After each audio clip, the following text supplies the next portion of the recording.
Yeah, so here we are, Sunday, April 15th. Oh, we got at least a couple inches here of ice pellets and freezing rain.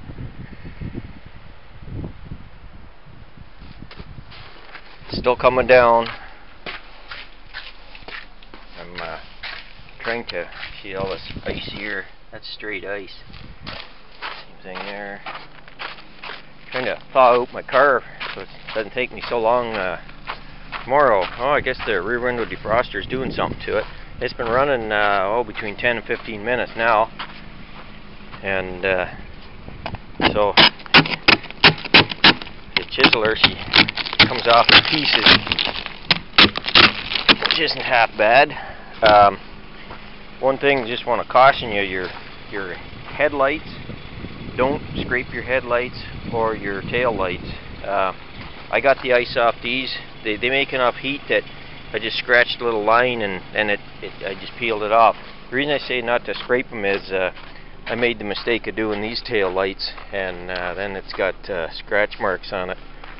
So what you could use warm water, because it's plastic, whereas the windows, of course, are glass, and you know, you can break them with hot water. So I don't even try that.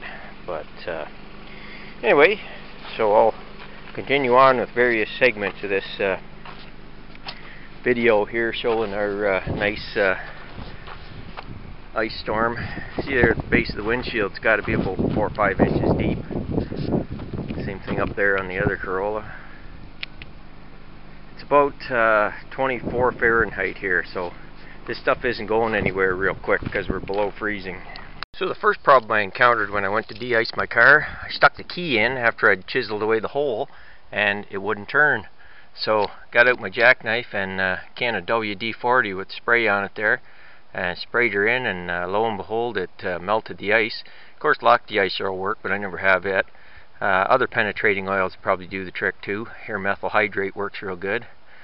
So one thing, I'm not overly impressed with these Focus door handles. They pull out like this and they freeze right there. So I took some black grease and smeared it on there back in the fall. I also tried freezing at the front today, but yeah, you just put some grease in there, and of course ice can't bond to it, so that helped out a lot. So since I've been trapped indoors this weekend, I decided to try to finish off a project I've been working on for a few weeks here. I cast these little things out of 2-part plastic with silicone molds.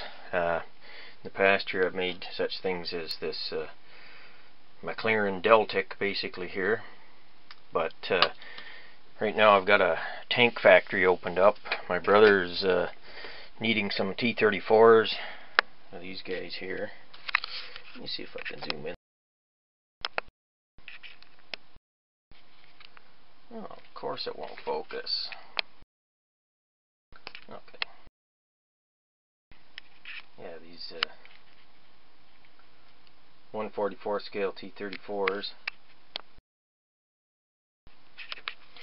as well as Panzer IVs. And I've got some Porsche Tigers, Russian KV-1, KV-2 turret, KV-2 that's been damaged, a bunch of damaged T-34s,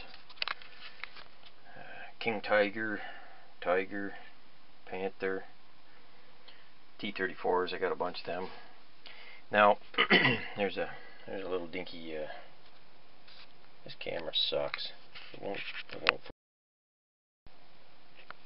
Okay, that's the turret off of Panzer II, just in comparison with the King Tiger in back of it there. Now the King Tiger turret needs to be milled down. I do that with a Dremel. So I'll go through the process here quick, just to explain what I'm doing here. So first you have to make a mold. So you have an original tank of, we'll say in this case, a Porsche Tiger. So you suspend it. Here's another one right here. You suspend it in I use these plastic like stacker containers or whatever, just whatever. Now I had to take two because this tank's so long, but basically I filled in here with in between the tracks with modeling clay, and then I stuck it to the bottom like that. And I'll show you the actual tank I did it with. Here's the original. See, it's got modeling clay between it, and then had a wire so that it goes in and put a hole through the thing, and then the wire retains it, because you don't want your tank floating up in the silicone mold before it hardens. So anyway, the tank is in there like that. Then you fill it with the two-part silicone. About 8 hours later you can remove it from the mold. I got a mold on the go here. So I got a Panzer Mark IV turret inside there. It comes out, the turret rings out through the bottom there, and so I haven't peeled that one apart. Here's a big mold there. That's for Elephant, German tank destroyer, the Elephant there. So they do get fairly large sometimes. But anyways, I find these little plastic containers come in handy for a number of reasons. Well, then you take your mold out of the container and extract the tank out of it. Sometimes you have to cut the corners like that so it doesn't tear, because the silicone's a little stiff for doing these things. Then you extract that one, and then you mix up. I take the two-part plastic and I dump one into one of these containers, and I dump one into another one, and I have cardboard covers labeled yellow or blue, and that's what the syringes are for. When you get them, they usually have a part on the bottom here that the needle screws into. I cut that off, since I'm not using needles. I never buy needles because that's not what I use them for. And as you can see, they're graduated here. So a big tank like the Porsche Tiger, it uses about 10 cc's or 10 milliliters of plastic, so you need 5 of each. So you put it in there, and I actually start out with the piston about on 1. I leave some airspace, pull it up until the level's at 5, squirt it in another container, mixing container, pull 5 of the second chemical. You need the yellow and the blue.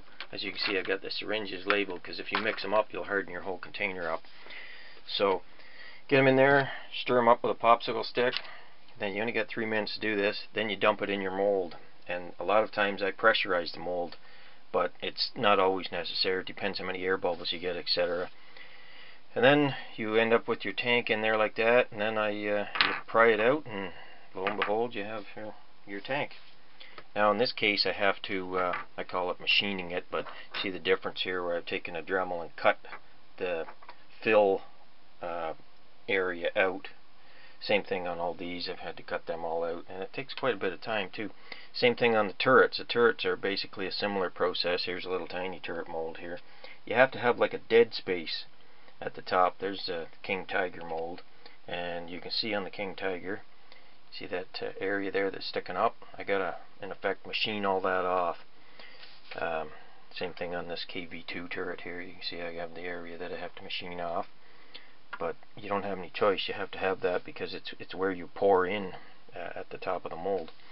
So anyway, then a lot of them I drill a hole in the tank and in the turret and put a part of a rivet in there, rivet shaft. Use pop rivet shaft for a pin, and then the turret will rotate. Or you can just glue them on. Silicone actually works. Clear silicone I use a lot. It's a lot faster than drilling the turret and the tank with a pin. But anyway, oh, one thing. You absolutely have to wear safety glasses when you're dealing with the plastic chemicals. The silicone's not so vicious, but the yellow container plastic, it will eat up your syringes. So what I found, after you squirt it in, I take that one over and I have a plastic container with water in it, and I suck the water up in the syringe 2 or 3 times, and then pull the piston out and wipe it off, because it attacks the chemicals. It attacks the syringe. The blue chemical's not so bad. It doesn't attack the piston in the syringe.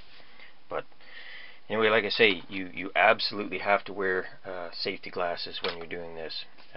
You don't want to lose an eye. These chemicals the plastic chemicals are pretty vicious stuff. So it's not really something I'd recommend for young children. You need to be at least 15, 16 before I'd recommend you dealing with the plastic there. And but anyways, it is kind of fun, and you can make various things. Like I say, these Deltics here I made them right from scratch. There's a baby Deltic. I made the original and then cast them, and they're pretty intricate.